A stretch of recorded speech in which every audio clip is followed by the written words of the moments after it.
મિત્રો જય શ્રી કૃષ્ણ। આજે અમે આવી ગયા છે ફરી નવા વિડીયો સાથે।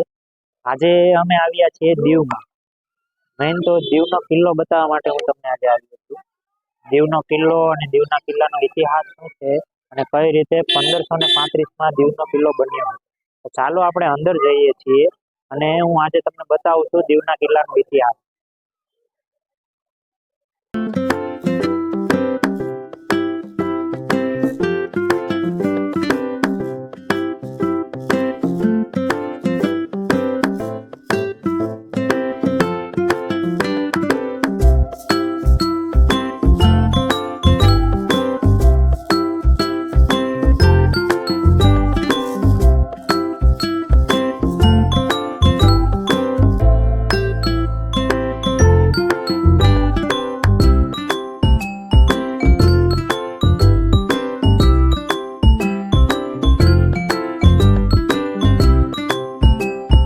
સૌથી પહેલા તમે અહીંયા એન્ટર થશો તો મોટો ગેટ આવશે। એ પછી આ તમે જે જુઓ છો ને એ શું કહેવાય કે અહીંયા પેલા જેલ હતી એવું માનવું। જેલ અને નીચે પાણી, જેથી ને પાણીમાં મગર હતી, જેથી કરીને કોઈ પણ કેદીઓ આવે ને તો શું કહેવાય કે ભાગવાની કોશિશ કરે તો અહીંયા અંદર મગરના ડરને લીધે તે ભાગી ના શકે। ને અહીંયા આજુબાજુનું એટમોસ્ફિયર એટલું બધું સારું છે ને કે લોકો આવે છે બહારથી જોવા માટે, ફરે છે અને મજા કરે છે। તો મિત્રો કિલ્લાનો સેકન્ડ ગેટ છે।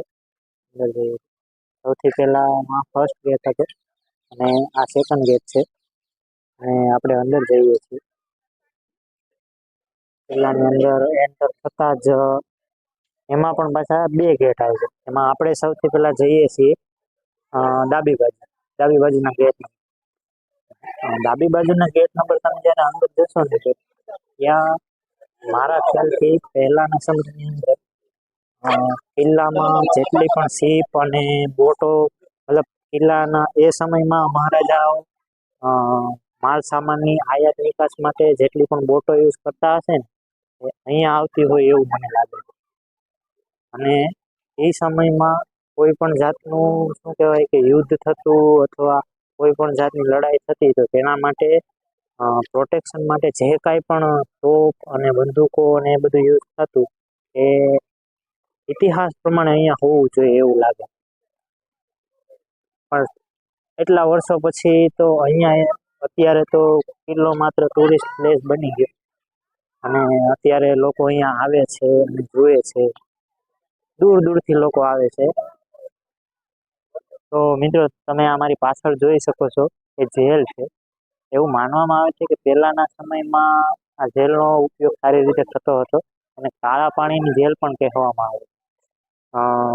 અત્યાર સુધી એવું લોકો કહેતા હતા કે અહીંયા હજી પણ એક કેદી છે પણ ખરેખર એવું કંઈ છે નહીં, એ લોકોની ખોટી માન્યતા હતી। જુઓ છે જેલ। તો હવે અમે અંદર જઈએ છીએ અને અંદરની અંદર કિલ્લાનું સ્ટ્રક્ચર કેવું છે અને પહેલાના સમયમાં કેવું બધું હશે એ બતાવું છું। તો મિત્રો અંદર તમે એન્ટર થાવ છો તો આ બાજુનો પેલો લેફ્ટ સાઈડનો ગેટ હતો એ મેં તમને બતાવ્યું। હવે આપણે જઈએ છીએ રાઈટ સાઈડના ગેટ ઉપર। તમે જોઈ શકો ગેટ ખૂબ જ વિશાળ છે અને એ સમયમાં એ સમયનો મેઇન ગેટ કહેવાય છે, જોઈ શકો।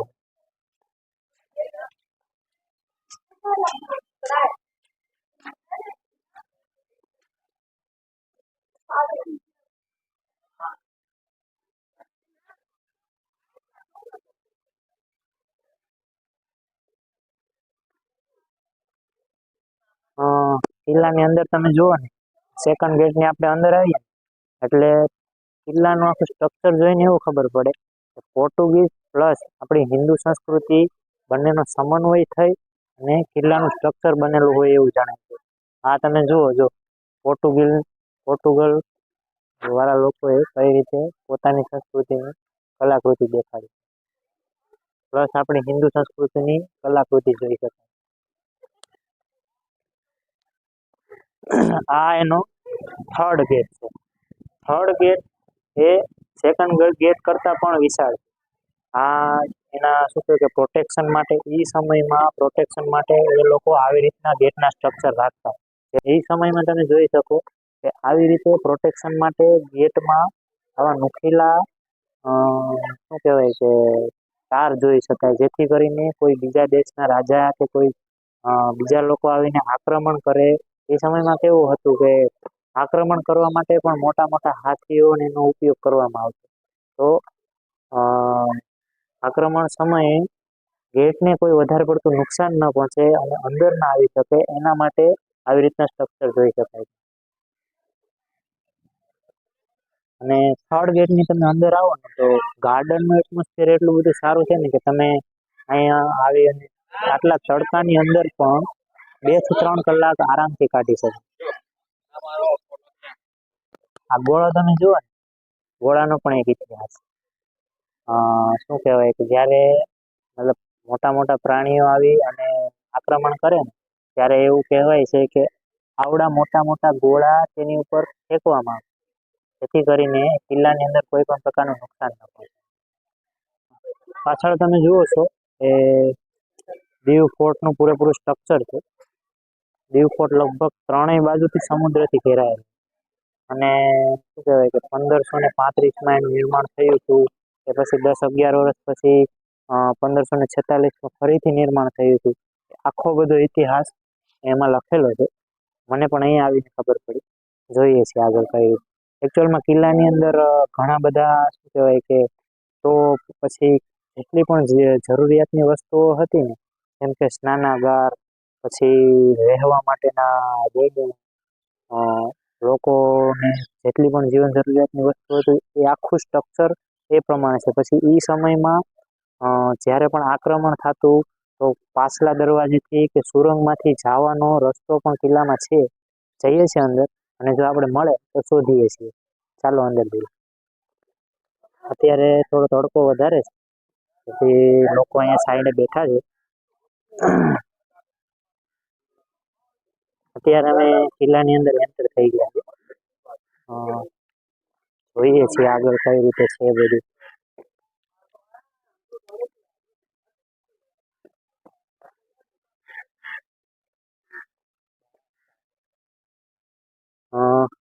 આ કંઈક અલગ સ્ટ્રક્ચર જેવું લાગે છે. અંદર આવ્યા છીએ પણ ખબર નથી પડતી આ શું છે.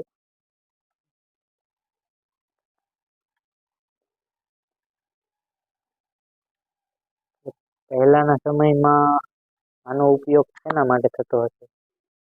આઈ થિંક મારા ખ્યાલ પ્રમાણે સભા કે એવું કંઈક થતું હશે.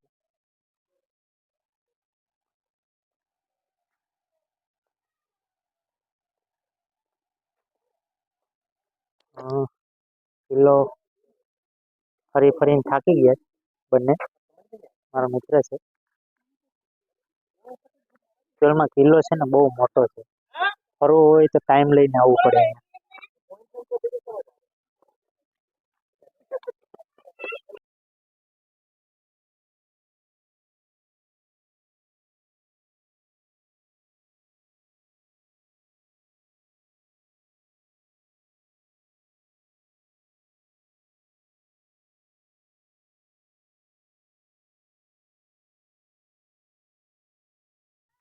તો આ છે કિલ્લાની દીવાદાંડી.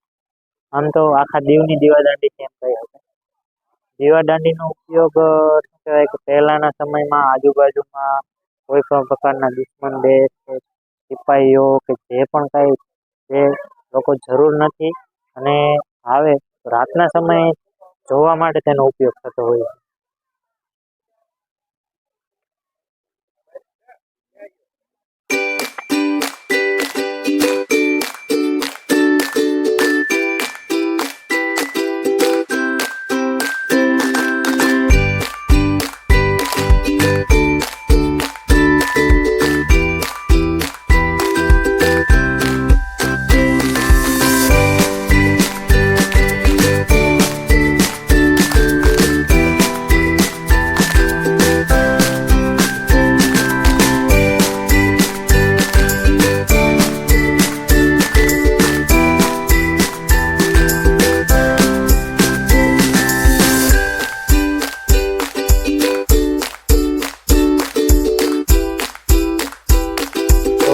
આજ માટે એટલું જ છે.